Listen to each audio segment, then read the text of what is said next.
आखिर the rock ने ऐसा क्या करा कि विंस मैकमैन हो चुके हैं उनसे खफा, रोमन रेंस कब कर सकते हैं अपना WWE रिटर्न, और मंडे नाइट रॉ की वर्स्ट एवर रेटेड सेगमेंट क्या रही, जानेंगे आज की इस वीडियो में ये और बहुत कुछ। तो आप इस एंड तक देखते रहें। चैनल पे नए हैं तो सब्सक्राइब करें और उस नोटिफिकेशन बेल को दबाना ना भूलें।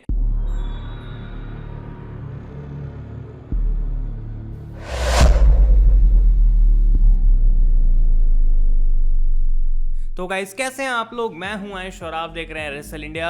और आज की वीडियो में 13 स्टोरीज है मेरे पास आप लोगों के लिए, तो ये पूरा पैक्ड शो रहने वाला है। और हम बात करेंगे सबसे पहले वेडनेसडे नाइट वॉर्स की रेटिंग्स की। तो NXT की जो व्यूअरशिप रही इस हफ्ते गाइस वो थी 6,37,000 व्यूअर्स, जो कि पिछले हफ्ते से 4.2% कम है। और अगर AEW डायनामाइट की मैं बात करूं तो उसकी व्यूअरशिप रही 6,93,000 व्यूअर्स, जो कि पिछले हफ्ते से 5.2% डाउन है। तो जबकि दोनों शोज की रेटिंग इस हफ्ते कम हो चुकी है, AEW डायनामाइट तब भी 56,000 व्यूअर्स के गैप से NXT को इस हफ्ते बीट कर चुकी है। तो ये काफी इंटरेस्टिंग सिचुएशन है फिलहाल, क्योंकि AEW का शो काफी अच्छा था। मैं एक्सपेक्ट कर रहा था इससे थोड़ी ज्यादा रेटिंग आनी चाहिए। मुझे लग रहा था शायद एपिसोड पिछले हफ्ते से भी अच्छी रेटिंग लेकर आएगा, लेकिन ऐसा नहीं हुआ और काफी ज्यादा फॉल जो हमें यहाँ पे देखने को मिली है। लेकिन तब भी अगर हम कंपटीशन की बात करें तो उन्होंने NXT को हरा दिया है। अगली स्टोरी की हम बात करते हैं गाइस, तो WWE अभी भी एक एक दो दो करके सुपरस्टार्स को रिलीज करती जा रही है। और जो इस लिस्ट में लेटेस्ट नाम है वो है कर्टिस एक्सेल का, जो कि WWE ने कल रात को ऑफिशियली कंफर्म कर दिया था कि अब वो कंपनी में नहीं है और उनको रिलीज कर दिया गया है। एक ऐसा सुपरस्टार जिन्होंने साइन किया था WWE के साथ इन द ईयर 2007, और वो एक फॉर्मर टैग टीम चैंपियन और इंटरकॉन्टिनेंटल चैंपियन भी रह चुके हैं। और जो सबसे बड़ी बात है कि he is the son of mister perfect. तो WWE के पास एक अपॉर्चुनिटी थी कर्टिस एक्सेल को अच्छे से यूटिलाइज करने की, जो कि उन्होंने कभी भी नहीं किया, और अब फाइनली वो कंपनी से जा चुके हैं। अगली स्टोरी की हम बात करते हैं गाइस, तो ये काफी इंटरेस्टिंग है और ये है regarding the AEW dynamite shows, जो कि हमें देखने को मिल रहे हैं लास्ट कुछ वीक्स में। और ये माना जा रहा है कि जो मेन मैन रिस्पॉन्सिबल है इन शोज को राइट करने के लिए वो है none other than Tony Khan.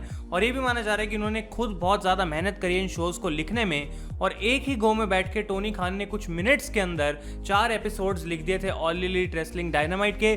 और उनकी जो मेजर हेल्प करी इस चीज में वो थी कोडी रोड्स ने, जो कि फिलहाल उनके राइट हैंड की तरह काम कर रहे हैं, या फिर हम कह सकते हैं उनके बेसिक हेल्पर बन चुके हैं। और आप लोगों ने देखा होगा कि किस तरीके से हमें डायनामाइट के एपिसोड्स पे कुछ रैंडम सुपरस्टार्स देखने को मिल रहे हैं, जो कि लोकल रेसलिंग प्रमोशंस को बिलोंग करते हैं या फिर इंडीज को बिलोंग करते हैं। और ये डिसीजन पर्सनली टोनी खान ने खुद लिया था, क्योंकि वो एक बहुत बड़े रेसलिंग फैन है जैसा कि हम जानते हैं, और वो चाहते थे इस समय में वो कि इन टैलेंट्स को प्रमोट कर सकें, और अगर वो उनको पसंद आते हैं तो शायद AEW में वो उनको साइन भी कर सकें। तो ये एक काफी पॉजिटिव जेस्चर था टोनी खान की तरफ से। उसके बाद गाइस हम बात करते हैं मंडे नाइट रॉ की रेटिंग्स के बारे में। मैं आपको ऑलरेडी बता चुका हूं, लेकिन अब जो है ये रेटिंग्स थोड़ी और डिटेल में आई है, यानी कि हर एक सेगमेंट की रेटिंग हमें जानने को मिली है।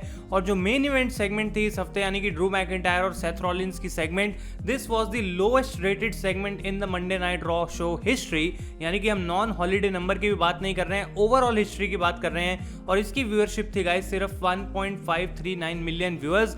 इससे पहले जो सेगमेंट थी गाइस सबसे लोएस्ट रेटेड वो थी ब्रॉक लेसनर और पॉल हेमन का promo on the go home show off WrestleMania, जिसको अब इसने बीट कर दिया। तो जबकि ये रेटिंग हमें कुछ खास बताती नहीं है, लेकिन मेजर इशू है यहाँ पे कि WWE के साथ जो अभी चल रहा है कि रेटिंग्स नीचे चली जा रही हैं। और मुझे नहीं पता कि आखिर USA नेटवर्क इसके बारे में क्या सोच रहा है, लेकिन डेफिनेटली ये एक ऐसी चीज है जो विंस मैकमैन और बाकी हायर अप्स को कंसर्न कर रही होगी। अगली स्टोरी की हम बात करते हैं गाइस, तो डोनाल्ड ट्रंप की एक ट्वीट पे डेव बटिस्टा ने कुछ खतरनाक सा रिप्लाई कर दिया। उन्होंने लिखा, you are all propaganda, you are a childish manipulative wannabe dictator and anyone with a brain cell in their head isn't buying it anymore. You have exposed yourself to many times. Over 60,000 Americans died on your watch. #fake president. तो यहाँ पे Dave Batista बिल्कुल भी खुश नहीं है किस तरीके से डोनाल्ड ट्रंप जो है अमेरिका की पूरी ये पैंडेमिक वाली सिचुएशन को हैंडल कर रहे हैं। 60,000 से भी ज्यादा जो लोग हैं वहां पर मर चुके हैं, जो कि बहुत ही बुरी बात है। लेकिन डेव बटिस्टा इस चीज से बिल्कुल खुश नहीं है, और लोग उनको कुछ नेगेटिव रिएक्शंस दे रहे हैं कि वो ट्रंप के अगेंस्ट कैसे बोल सकते हैं जब ऑलरेडी ट्रंप इतनी अपने साइड से एफर्ट्स कर रहे हैं। लेकिन ये बहुत बड़ी पॉलिटिक्स और US की बात है, तो इसमें मैं ज्यादा घुसूंगा नहीं। बस ये डेव बटिस्टा का ओपिनियन है डोनाल्ड ट्रंप के ऊपर, जो कि मैं आपको बताना चाहता था। अगली स्टोरी की हम बात करते हैं गाइस, तो द रॉक ने कर दिया है विंस मैकमैन को अपसेट, क्योंकि ये चीज बिल्कुल भी अच्छी नहीं लग रही विंस को, जो कि अब रॉक करने वाले हैं। अगर आप नहीं जानते जानते हैं तो रॉक का एक खुद का टीवी रियलिटी शो है जिसका नाम है टाइटन गेम्स, और ये सीजन 1 में आया था सबसे पहले, जो कि बहुत ही बड़ा ब्लॉकबस्टर हिट रहा था। और अब इसका सीजन 2 आ रहा है एक बार फिर से on May 25 on the NBC channel. और जो इस शो का टाइम स्लॉट रहने वाला है वो होने वाला है head to head with Monday night Raw, यानी कि 8 बजे on Monday nights in USA ये भी शो एयर होगा।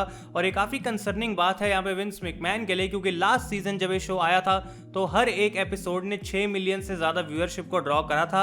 अब जो अच्छी बात है, ये शो सिर्फ 1 घंटे का होता है, यानी कि 8 बजे से 9 बजे तक, लेकिन तब भी ये किस तरीके से रॉ की रेटिंग्स पे इंपैक्ट डाल सकता है देखना काफी इंटरेस्टिंग रहेगा कि कितने लोग हैं एक्चुअली में जो रॉक का शो देखेंगे रॉ को छोड़कर। और ये विंस मैकमैन को बिल्कुल भी खुश नहीं कर रहा है अकॉर्डिंग टू डेव मेल्जर, और इस बात से वो परेशान है कि रॉक ने आखिर ये स्टेप क्यों लिया है। अगली स्टोरी की हम बात करते हैं गाइस, तो लास्ट वीडियो में वेलवेटीन ड्रीम के एलिगेशंस के बारे में हमने बात करी थी कि किस तरीके पे उन पे इल्जाम लगाया जा रहा है कि उन्होंने अपनी प्राइवेट फोटो शेयर करी थी किसी अंडर एज फैन के साथ। और अब ये जो स्टोरी में और भी ज्यादा हमें इवेंट्स जानने को मिले हैं। एक क्लिप लीक हो चुकी है जो कि एक ऑडियो क्लिप है इंस्टाग्राम की चैट की, जो कि वेलवेटीन ड्रीम किसी को भेज रहे हैं और वो उसमें पूछ रहे हैं which school did you go to, यानी कि तुम किस स्कूल में जाती हो। अब सिर्फ इतनी 3 सेकंड की क्लिप है और आप ये रिंग साइड न्यूज के इंस्टाग्राम अकाउंट पर जाकर सुन सकते हैं खुद। ऑब्वियसली प्रूव हो चुका है वेलवेटीन ड्रीम की ऑडियो है, लेकिन ये प्रूव नहीं हुआ है कि वो किससे बात कर रहे हैं और जिससे वो बात कर रहे हैं उसकी एज कितनी है।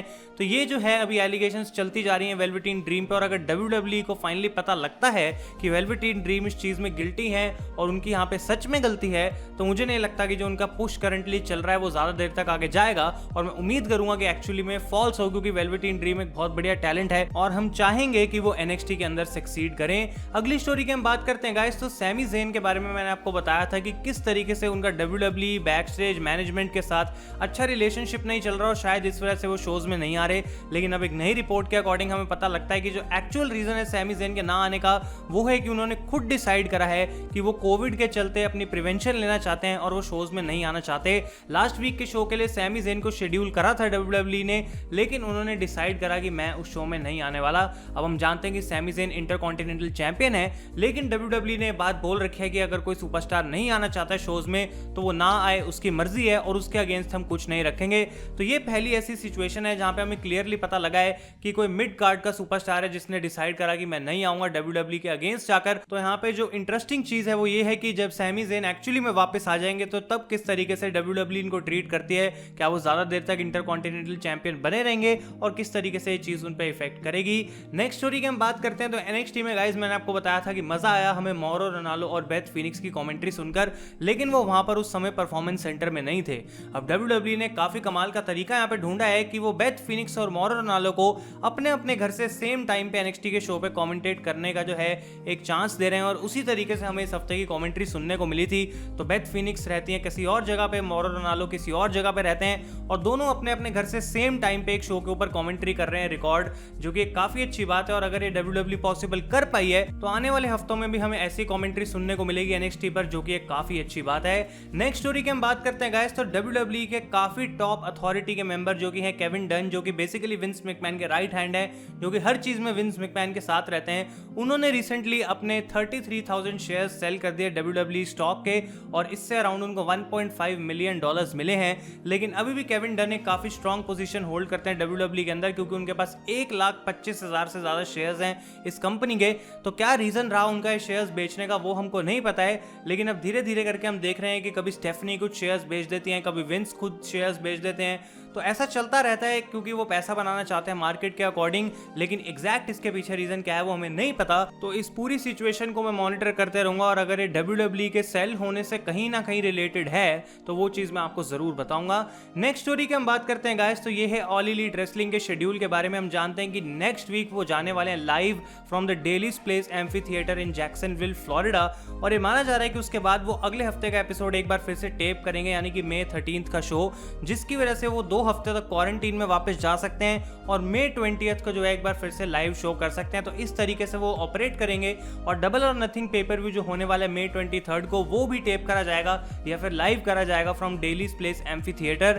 तो जो धीरे धीरे है AEW वापस ट्रैक पर आ रही है, और इस चीज की वजह से उनको चांस मिलेगा अपने और ज्यादा सुपरस्टार्स को यूज करने का, क्योंकि जैसा कि हम देख रहे हैं इतने हफ्ते से वही सुपरस्टार्स बार बार इन्वॉल्व हो रहे हैं शोज के अंदर, क्योंकि 2 या 3 दिन में AEW ने बहुत सारी टेपिंग कर ली थी और वही वही सुपरस्टार जो उनके पास अवेलेबल थे उनके साथ उन्हें काम करना था, जिसकी वजह से जो है हमें ज्यादा वेरिएशंस इन शोज में नहीं देखने को मिली। और आज की फाइनल स्टोरी गाइस आती है रोमन रेंज और WWE के लाइव शोज के बारे में, जो कि उनकी वेबसाइट पे फिलहाल करे जा रहे हैं एडवर्टाइज। अगर हम देखें तो जो सबसे पहला अगला लाइव इवेंट WWE की वेबसाइट पे ऑफिशियली कैंसिल नहीं हुआ है वो है जुलाई 2 को इन ओसाका जापान। अब काफी मुश्किल होगा कि WWE जापान ट्रैवल करे और वहां पे जाके एक लाइव शो करे, लेकिन अगर हम एक्चुअल लाइव शो की बात करें जो कि यूएस में होता है वो है जुलाई 31, 2020 इन टेक्सास, जिसको एक एपिसोड ऑफ स्मैकडाउन की तरह जो है लिस्ट करा गया है। और रोमन रेंज भी इस शो के लिए जो है वो एडवर्टाइज हैं। अब ऑब्वियसली हम जानते हैं कि कभी भी WWE अपना कार्ड चेंज कर सकती है और रोमन रेंज अगर उस समय पे अवेलेबल नहीं होंगे या फिर सिचुएशन रोमन रेंज को वहां होने के लिए अलाउ नहीं करेगी तो वो ऑब्वियसली उस शो में नहीं आएंगे। लेकिन करंट डेट जो रोमन रेंज की रिटर्न की है गाइस वो है जुलाई 31 जो कि होगा स्मैकडाउन का एपिसोड। तो अगर तब तक सिचुएशन बिल्कुल सही हो जाती है तो Roman Reigns will be back in WWE, यानी कि समर स्लैम से जस्ट पहले हमें रोमन रेंज देखने को मिल सकते हैं गाइस। तो ये थी आज की सारी न्यूज अपडेट्स। अगर आपको ये वीडियो पसंद आई है तो इसे लाइक करें और अपने ओपिनियंस इन सारी स्टोरीज के बारे में मुझे कमेंट्स में बताना ना भूलें। Thank you so much for watching. मैं हूं आयुष और आप देख रहे हैं रेसल इंडिया।